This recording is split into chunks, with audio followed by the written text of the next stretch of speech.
This week's hidden gem is the Manitou M50-4. It's a forklift, and it's an interesting one because you can only get this with the Platinum expansion. It is one that I've been tossing and turning and umming and ahhing over whether I wanted to cover or not because of the fact that you can only get it with the Platinum expansion. However, it is such a good upgrade on the standard forklift that you get with the base game that I felt I had to cover it because you're going to be using it a lot. This is more for mid to late game, or if you start the game using animals and you're going to need to buy pallets and bags of food and stuff, you're going to need a forklift to do it. You can get a front loader, or you can get a tractor with a front loader attachment. You've got telehandlers and stuff, but they are so much more money versus this, and this forklift honestly does the job so much better. So what we got to deal with, it costs £58,000. It has a power rating of 75 brake horse or 55 kilowatts. It's got a variable CVT gearbox. It's got a whopping 85 litres of fuel. It has a blistering top speed of 20 kilometers per hour, and it weighs 8.3 tons with the TH400 wheels on it. It doesn't sound a lot. It's a very small piece of kit, but it's been designed in such a way that it is so much better than its other forklifts. The reason for this is because it's got a much longer wheelbase. It has a much higher rate of lifting. Like, this doubles in size almost, which means that you can pretty much triple stack trailers. It has more maneuverability, and the best thing about it is this base plate here. This thing allows you to level up, if you like. It allows you to level your loads when manual loading a lot easier. The forks are better positioned in my opinion. They have more maneuverability, and again, because of this base plate, they can actually go a lot wider as well. This means that you can, I wouldn't advise it, the game doesn't like it, but you can double lift pallets a lot easier.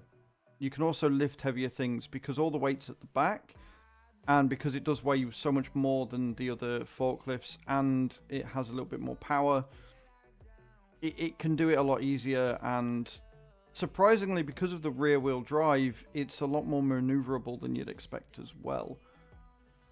Your other option for forklift, which is available in the base game, is the Manitou MC18-4. It is the M50's baby brother. It's still a very good forklift, and I would highly recommend buying this over the electric ones if you do not have the Platinum expansion. But it's just so much less machine for your money. It is only £37,000, so it's quite a bit cheaper than the M50, but you get a lot less machine for that money as well. If you look over to the left, you will see that we only have 36 brake horsepower or 26 kilowatts. Still got the variable CVT gearbox. It only has 71 litres. It is a little bit faster at 25 kilometers per hour, but it weighs almost half. It only weighs 4.1 tons, and then it's got two different tyres on it. It's got the TR09s and the FL02s. What this means is that anything too heavy and you will tip forward. It means that the height here is significantly less, which means you're going to struggle to load into higher trailers or double or triple stack them. You have a much smaller width here as well, so that is going to make carrying certain loads a little bit more difficult, and you get less tip, and you don't have that really cool base plate that allows you to load much easier. You still have high maneuverability, and it's still a very good forklift for the price. It's just that the M50 is so much better value. It kind of annoys me that you're only able to get it in the Platinum expansion. To showcase this rather amazing piece of equipment, we are on a different farm today. Normally I am on the Huet-Belleron map, but I figured that to showcase the forklift in its best of abilities, it would be better to use a farm that I actually use 3 of them on.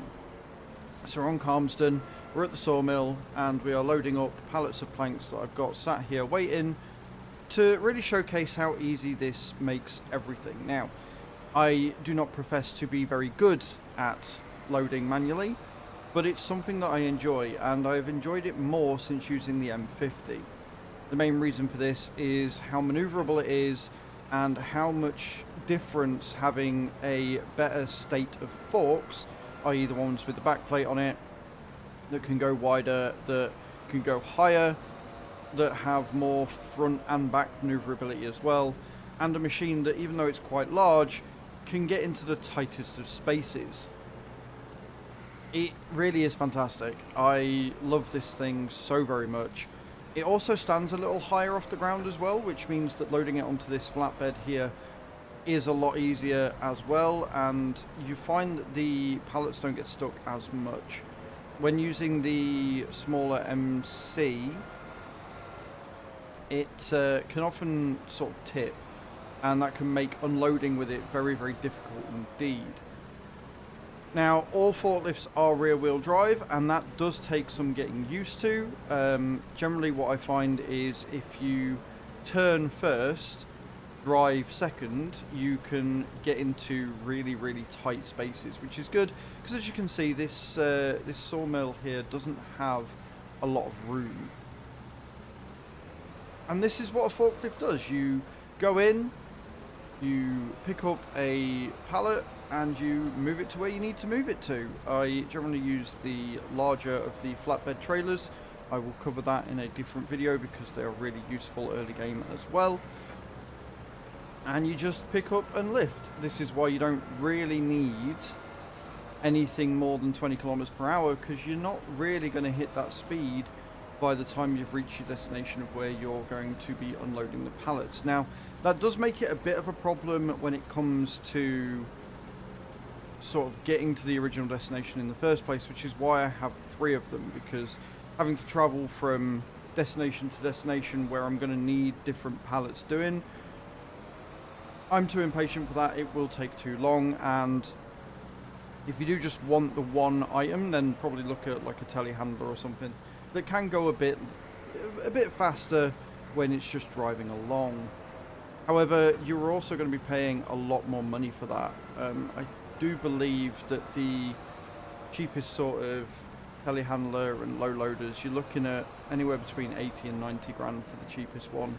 So it's a lot more than this, which is a bit of a shame. Now, the other cool thing about this thing is, like I say, all the weight is at the back. It's got a much larger wheelbase, which makes it a lot more stable when trying to lift up heavier things. This comes in useful more often than not, especially when moving the trailer after you've loaded it, because I do have a habit of tipping them. Now, if you tip this trailer, lifting it back up again can be a bit of a chore, and secret use of the forklift is to use the forklift to right it. But if you're using the smaller of the forklifts, the MC14, then you need 2 of them, because it just doesn't have that back end weight to keep it stable when lifting up essentially a couple of tons of pallets of whatever, right? It can be a bit of a problem. Now again, my farming skills aside, you can see here just how sort of maneuverable it actually is in a very small and tight space, and the key to that is making the pallet as high as possible, which gives you less space up front and more more area to move around in, which is very, very good and very useful. However, I can't drive, and as a result, keep knocking them down. But this is the forklift. There's not really a huge amount to say here, but I felt that it needed covering, because if you get the Platinum expansion, some of the vehicles that it adds really do add to the game and make your experience so much better. And a forklift, when you're going mid to late game, if you're using a bad one, it's going to make your time very frustrating. If you do manual loading, it's going to increase the amount of time you'll spend actually doing it. And for me, I enjoy manual loading. I like the process of picking everything and taking it to a sell point in one big foul swoop and getting a boatload of cash early on. So you want a good piece of kit for that. and this is the piece of the kit for the job. It sucks it's only available in the Platinum expansion, but it's just so good. It is too good compared to its counterpart, and that's why I covered it today. You do get a little beacon that you can switch on, and like I say, you've got forward movement, back movement, which I'll show you in a second as well. You can move the forks along, so as you can see it goes quite high up, really high up. So you can triple, maybe even quad stack with these, which is really, really handy. It goes all the way back. It also goes all the way forward. I wonder if that's going to fall off. We're going to tip it off? No. So yeah, it is easily one of the best pieces of kit that you can buy in the game. There you are, guys. Thank you very much for watching. Let me know what you think about anything else that you'd like to see covered, anything that's specific to a certain expansion pack, etc. And I will see you all in the next video. Thank you very much for watching, guys. Ciao, ciao.